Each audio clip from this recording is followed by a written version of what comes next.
How to change phone number in Yahoo Mail app. Welcome to Let Me Help, and let's get right into this tutorial. To change your phone number in Yahoo Mail application, tap on your Yahoo Mail. Firstly, you will have to log in into your Yahoo Mail application or account. If you have not got yourself your Yahoo Mail, open up your App Store or Play Store to install your application.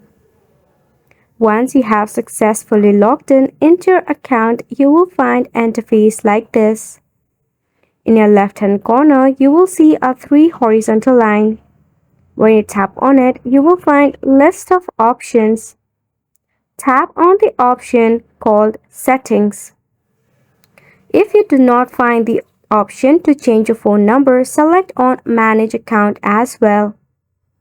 Based on the update on your application, the option might vary.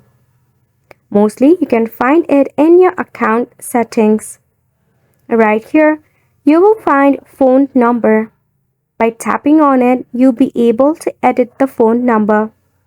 To verify, you will get yourself an OTP code which you have to enter to verify the phone number.